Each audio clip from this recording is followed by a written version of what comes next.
압록강 물이 풀리기 시작하던 2026년 봄, 해산시 장마당 골목 안쪽 낡은 담벼락집에서 리순옥은 새벽부터 일어나 콩나물을 다듬고 있었다. 45세. 손마디가 굵어진 지는 오래됐다. 17에 시집와서 25의 고난의 행군을 맞닥뜨렸으니 그녀의 손은 이미 어머니 세대의 손이었다. 남편 최철수는 그 시각 방 안에서 코를 골고 있었다. 52. 한때는 군 자재 창고 말단 간부였지만 군대 배급이 끊기면서 직장이란 것도 유명무실해진 지 10년이 넘었다. 요즘은 낮에 장마당 어귀를 어슬렁거리다가 아는 형들과 술이나 한 잔 걸치는 게 일과였다. 그래도 순옥은 군말하지 않았다. 남편이 벌어오는 것이 없어도 자신이 벌면 됐다. 콩나물에 두부, 겨울엔 말린 도라지와 고사리. 그것들을 이고지고 나르며 두 아이를 학교에 보냈다. 문제는 그해 봄 순옥이 저축해둔 돈으로 낡은 토요타 코롤라 한 대를 들여오면서 시작됐다. 당신도 이제 돈 좀 벌어야 하지 않겠어요. 장사는 내가 하면 되지만 차 운행은 남자가 더 낫잖아요. 해산에서 개인 차량 영업이 묵인되기 시작한 것은 몇 해 전부터였다.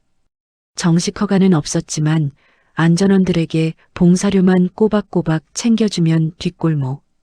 택시 영업은 누구도 건드리지 않았다. 순옥은 이미 장마당 언니들한테 다 알아봐 놓은 참이었다. 한 달에 기름값과 안전원 목 빼고도 7, 8만 원은 남길 수 있다고 했다. 철수는 처음엔 시큰둥했다. 운전이야 군대에서 배웠으니 할 수 있었지만 아내 돈으로 차를 받는다는 게 자존심에 걸렸다. 그러나 한편으론 아침마다 장마당에 쫄래쫄래 따라 나가 아내 짐이나 들어주던 처지가 더 구차했다. 그는 결국 열쇠를 받아쥐었다. 그래, 내가 열심히 해서 본전은 뽑아야지. 첫 달은 정말 그랬다. 철수는 새벽 5시에 일어나 해산 시내에서 장마당까지, 장마당에서 기차역까지 손님을 날랐다. 저녁엔 번 돈을 순옥 앞에 내밀었다. 순옥은 그 돈을 세며 처음으로 남편이 대견하다는 생각을 했다.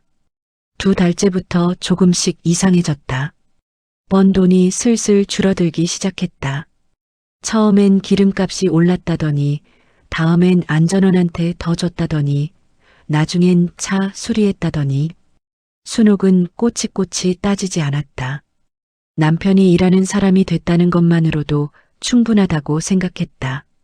이상함을 처음 눈치챈 건 셋째 달 어느 저녁이었다. 밥상을 차려놓고 기다리는데 철수가 밤 10시가 넘어서야 들어왔다. 눈이 이상했다. 초점이 흐릿하고 입가에는 의미 없는 미소가 걸려 있었다. 걸음걸이도 달랐다. 술을 마신 것과는 달랐다.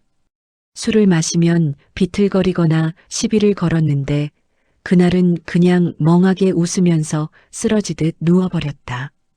이 사람이 왜 이러지? 순옥은 그날 밤 잠을 이루지 못했다. 다음 날 그녀는 장마당에서 평소 친하게 지내는 강옥희에게 조심스럽게 물었다. 강옥희는 해산 장마당에서 10년 넘게 장사한 베테랑으로 없는 정보가 없는 여자였다.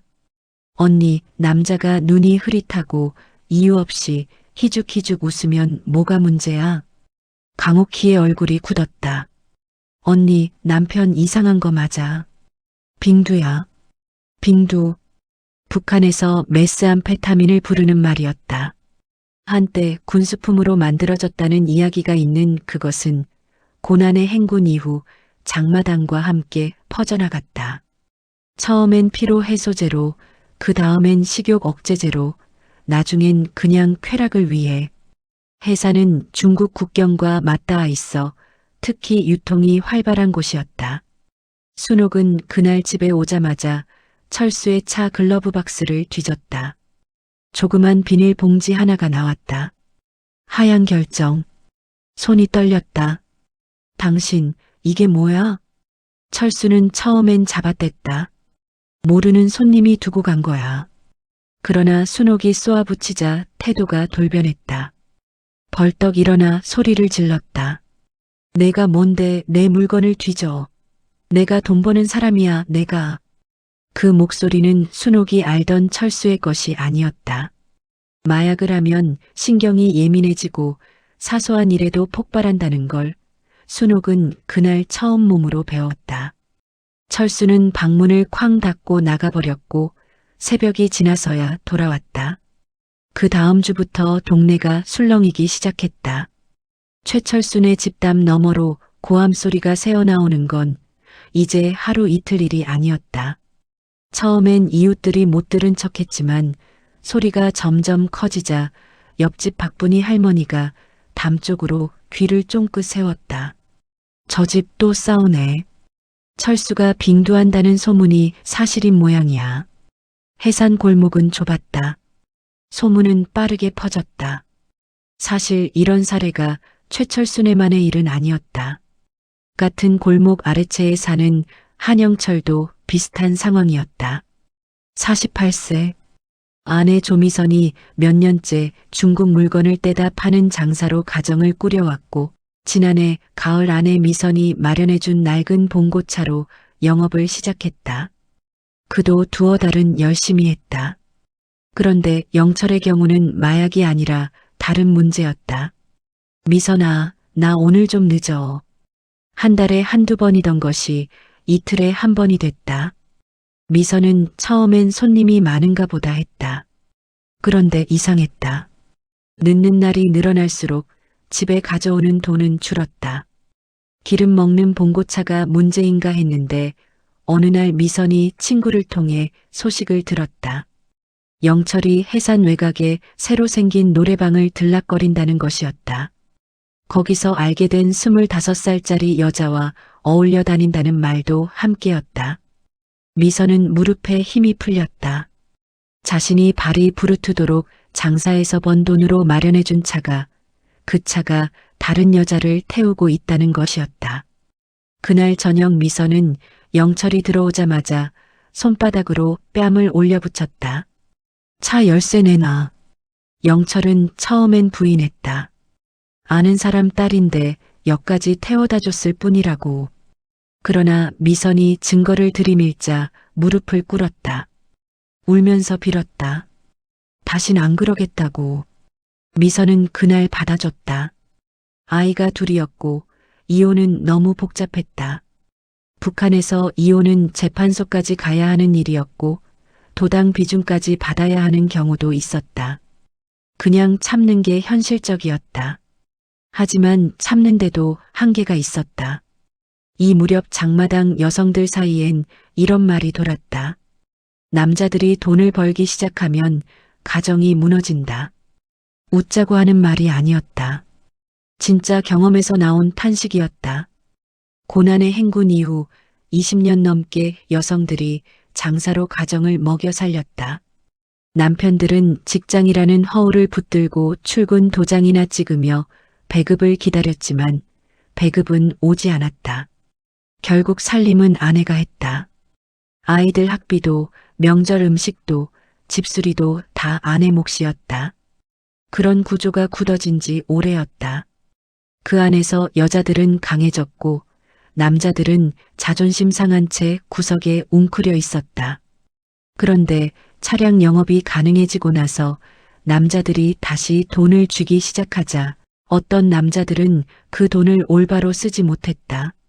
수십 년간 억눌렸던 것이 한꺼번에 터진 것처럼 마약이든 여자든 술이든 손을 댔다. 복에 겨워 복을 모르는 거야. 장마당 좌판을 나란히 놓고 앉은 여성들이 혀를 찼다. 박분희 할머니는 아예 단호하게 말했다. 남자들은 고생을 해야 해. 배가 불러서 그러는 거야. 해산시 인민반 반장 오정숙은 그의 여름 내내 골치가 아팠다. 인민반 내에서 부부싸움 신고가 들어오는 횟수가 눈에 띄게 늘었기 때문이었다. 원래 인민반 반장은 주민들의 사생활을 조율하는 자리였다. 집집마다 형편을 알고 갈등이 생기면 중간에서 타이르고 위에는 별 탈 없다고 보고하면 됐다. 그런데 요즘은 달랐다. 반장 동무, 우리 집 남편 좀 어떻게 해주세요. 반장 동무, 옆집에서 또 소리가 나는데요. 정숙은 하루에도 몇 번씩 골목으로 갔다. 가장 심각한 집은 세 군데였다. 첫 번째는 리수농네. 최철수의 마약 문제가 이미 골목에 공공연히 알려진 상황이었다. 어느 날 밤엔 철수가 빙두를 하고 환각 상태에서 방문을 부수는 일까지 벌어졌다. 15살 딸이 벽 구석에 웅크려 울었다. 순옥이 사람들을 불러 철수를 붙잡아 세우지 않았다면 어떤 일이 벌어졌을지 몰랐다. 두 번째는 조미선네. 한영철의 외도가 밝혀진 뒤로 미선은 남편을 받아줬지만 그 이후로도 영철의 행동은 크게 달라지지 않았다. 아는 사람 딸은 사라졌지만 대신 다른 술자리가 생겼다. 번 돈이 어디로 가는지는 여전히 불분명했다. 미선은 점점 말이 없어졌다. 그 침묵이 어떤 폭발보다 더 무서웠다. 세 번째 집이 가장 조용하지만 가장 심각했다. 장재철과 황선희 부부였다. 재철은 49, 선희는 45. 두 사람은 해산에서 알아주는 모범 부부였다. 선희가 포목 장사로 꽤 돈을 모았고 재철은 그 돈으로 중고 승합차를 마련해 단체 손님을 실어 나르는 영업을 했다. 수익도 제법이었다. 문제는 재철이 돈을 어디에 쓰는지 선희가 전혀 모른다는 점이었다. 선희는 영리한 여자였다. 장사하면서 사람 보는 눈이 생겼다. 재철이 달라졌다는 걸 느낀 건 지난 봄부터였다. 행동이 은밀해졌다. 휴대전화를 자기 주머니 깊숙이 넣고 다녔고 아내가 다가오면 화면을 뒤집어 놨다. 저녁에 들어오면 입에서 나는 냄새가 이상했다. 술인지 무엇인지 알 수 없는 낯선 냄새. 선희는 어느 날 재철이 두고 간 외투 안주머니에서 접힌 종이 한 장을 찾아냈다. 숫자와 이름이 적혀 있었다. 여자 이름이었다. 해산이 아닌 다른 지역 이름도 있었다. 선희는 그 종이를 원래 자리에 다시 넣어뒀다. 그리고 사흘 동안 말없이 지냈다. 사흘 뒤 재철이 저녁에 들어오자 선희는 밥상을 차리지 않았다. 재철이 밥은? 하고 묻자 선희가 조용히 말했다. 당신 앞으로 밥 차려주지 않을 거야. 재철은 그게 무슨 뜻인지 처음엔 이해하지 못했다. 선희가 종이를 꺼내 탁자 위에 올려놓자 재철의 얼굴이 하얗게 됐다. 설명해봐. 재철은 변명을 늘어놨다. 그 여자는 그냥 손님이고 숫자는 운행 기록이고 다 오해라고. 그러나 선희의 눈빛이 흔들리지 않았다. 선희는 재철이 말하는 내내 아무 표정 없이 들었다. 그리고 말했다. 나가. 재철은 처음엔 나가지 않으려 했다. 이건 내 집이기도 하다고. 그러자 선희가 해산에서 제일 목소리 큰 여자처럼 소리를 질렀다. 당신이 이 집 어디에 손 하나 댔어? 밥상에 있는 쌀이 누구 돈이야? 당신 자는 이불이 누구 돈이야? 당신 차가 누구 돈이야? 나가. 담 너머까지 들렸다. 오정숙이 달려왔을 때 재철은 이미 신발을 들고 문 밖에 나와 있었다. 재철이 아내에게 쫓겨난 날 밤 그는 아는 친구 집 마루에서 잠을 잤다. 그 다음 날도 집에 들어가지 못했다. 선희는 자물쇠를 바꿔버렸다. 재철이 문을 두드리면 묵묵부답이었다. 동네 사람들 통해 사정을 전해달라고 해도 선희는 들은 척도 안 했다. 열흘쯤 지났을까? 재철이 혼자 문 앞에 나타났다. 무릎을 꿇고 앉아서 선희야, 미안하다. 진심이야. 한 번만 봐줘 하고 빌었다. 20분을 그렇게 있었다. 골목 아이들이 지나가다 보고 아주머니들이 빨래 너는 척하며 흘깃거렸다. 선희는 끝내 문을 열지 않았다. 그 집 장재철, 아직도 밖에서 자고 있대. 장마당에 소문이 퍼졌다. 여성들의 반응은 엇갈렸다. 일부는 선의가 너무한 거 아니냐 했지만 대부분은 달랐다. 잘 됐어. 그 사람이 그러면 안 되지. 선의가 얼마나 고생했는데. 강옥희는 단호했다. 여자들이 얼마나 힘들게 벌어 가족 먹여 살렸는데 그런 짓 하면 당장 쫓아내야지. 안 그러면 그 남자가 정신을 차리겠어? 최철수의 경우는 더 극적으로 끝났다. 철수가 빙두를 한다는 게 알려진 지 2달쯤 지난 어느 날 그는 환각 상태에서 골목을 뛰어다니는 사태를 일으켰다. 한밤중이었다. 정신이 나간 듯 소리를 지르고 이웃 담벼락을 발로 차고 아무도 없는 공중에 대고 누워라 중얼거렸다. 이웃 남자들이 몇 명 나와 겨우 붙잡아 집 안에 넣었다. 그 사건 이후 순옥은 결심을 굳혔다. 다음 날 아침 순옥은 조용히 집에서 나와 인민반 반장 오정숙을 찾아갔다. 정숙 동무, 나 남편이랑 따로 살아야겠어요. 정숙은 놀라지 않았다. 이미 예상한 일이었다. 이혼 신청은 재판소에 해야 하는데 절차가 까다롭고 시간이 오래 걸려. 이혼 서류는 나중에 천천히 해도 돼요. 지금은 그냥 내보내고 싶어요. 순옥은 그날로 철수의 짐을 싸서 문 밖에 내놨다. 철수는 술을 마시고 들어와서야 짐이 밖에 나와 있다는 걸 알았다. 문을 두드렸다. 순옥이 안에서 말했다. 나는 못 들어오게 해. 아이들 생각 있으면 빙두부터 끊어. 철수는 밤새 문 앞에서 빌었다. 무릎도 꿇었다. 그 앞에서 남자 어른이 서럽게 우는 소리가 골목을 채웠다. 그러나 순옥은 문을 열지 않았다. 이튿날 아침 순옥은 딸에게 말했다. 엄마가 나약하게 보일 수 있어. 근데 엄마는 너한테 나약한 모습 보이고 싶지 않아서 그런 거야. 딸은 아무 말도 하지 않고 엄마를 꼭 안았다. 해산의 가을이 왔다. 압록강에서 찬바람이 불어오기 시작했다. 골목 풍경이 달라졌다. 제철은 아직도 선희 집에 들어가지 못하고 있었다. 영철은 미선의 감시 아래 봉고차를 운행하고 있었지만 미선은 매주 수입을 직접 받아 관리했다. 철수는 순옥에게 쫓겨난 뒤 형 집에 얹혀 살면서 빙두를 끊으려 한다는 소식이 들렸지만 진짜인지는 아무도 몰랐다. 이 무렵 해산시 장마당에 새로운 인물이 등장했다. 윤봉식, 50세. 철수, 제철, 영철과 달리 그는 처음부터 아내가 없었다. 혼자 살며 화물 운반 차량을 몰았다. 해상과 삼지연 사이를 오가며 물건을 실어 날랐다. 버는 돈도 제법이었고 술도 마약도 하지 않았다. 근데 이 사람이 해산 골목 이야기의 새로운 축이 된 것은 그가 조미선에게 접근하면서부터였다. 미선은 영철과의 관계가 표면적으론 유지됐지만 안으론 이미 끝난 것이나 다름없었다. 남편 영철은 집에 있어도 없는 사람처럼 구석에 붙어 있었고 미선은 그 존재를 공기처럼 여겼다. 그런 상황에서 봉식이 장마당에서 물건을 사면서 자주 미선의 좌판을 찾았다. 아주머니, 이 물건 좋은 거 맞죠? 그럼요. 단동에서 직접 들어온 거예요.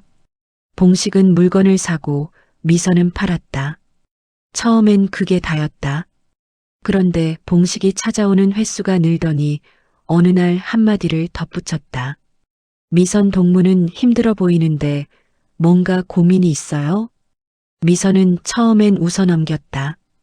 그런데 봉식은 그 한마디를 던지고 아무것도 더 요구하지 않았다. 그냥 물건 사고 인사하고 갔다. 그게 또 왔다. 어느 날은 온 김에 미선의 무거운 짐을 들어줬다. 아무 말 없이.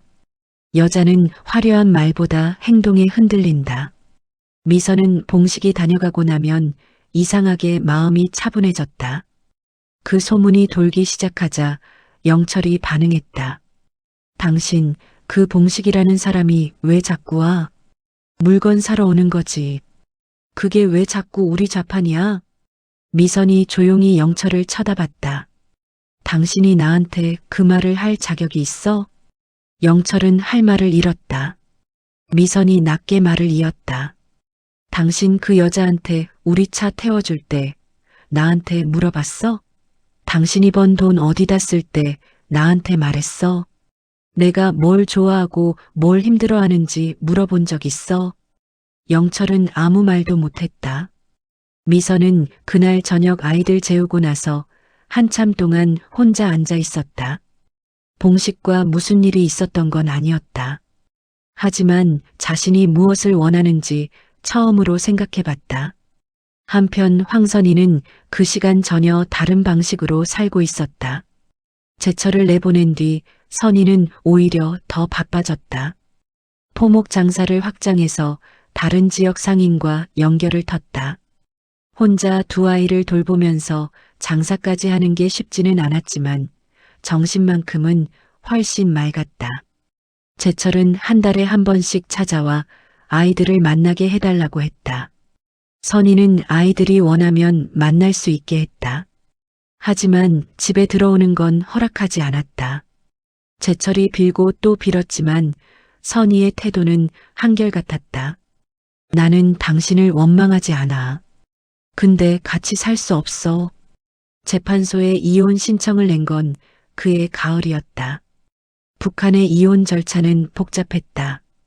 재판소 심의, 직장 단위 의견서, 인민반 반장 의견서, 법적으로 완전히 갈라서기까지 시간이 걸렸다.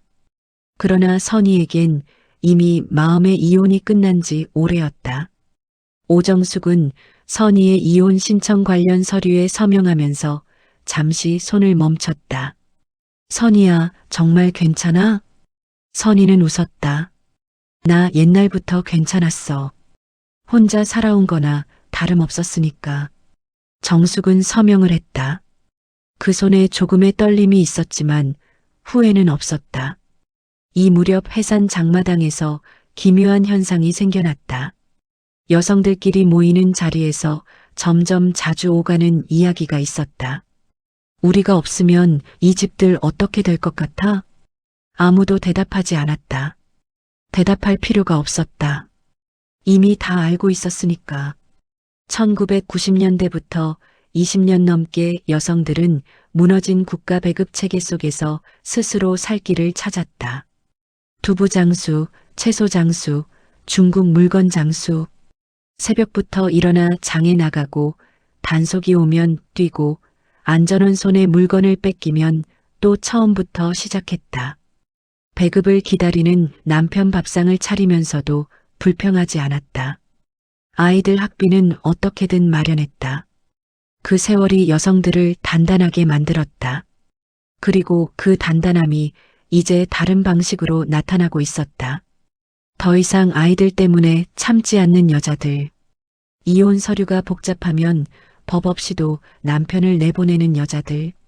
남편이 무릎을 꿇어도 문을 열지 않는 여자들. 강옥희가 한마디로 정리했다. 예전엔 참는 게 덕목이었는데 이젠 참는 게 어리석음이야. 겨울이 문턱에 온 어느 날.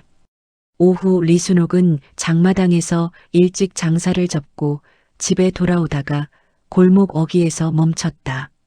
철수가 거기 서 있었다. 야위었다. 얼굴이 쪽 빠지고 눈 아래 다크서클이 짙었다. 그러나 눈동자가 달랐다. 흐릿했던 초점이 돌아와 있었다. 순호가. 오랜만에 듣는 이름 부름이었다. 욕도 아니고 소리 지름도 아닌 그냥 이름. 순옥은 멈춘 채 아무 말도 하지 않았다. 끊었어. 2달 됐어. 형 집에서. 이제 어떻게 하면 되는지 모르겠어. 근데 그냥 말이라도 하고 싶었어. 순옥은 오랫동안 철수를 바라봤다. 그 얼굴에 분노도 있었고 안타까움도 있었고 지난 세월의 피로도 있었다. 모든 것이 한꺼번에 섞여 있었다. 안으로 들어와. 그 말이 용서의 의미인지 그냥 이야기나 해보자는 의미인지 순옥 자신도 몰랐다.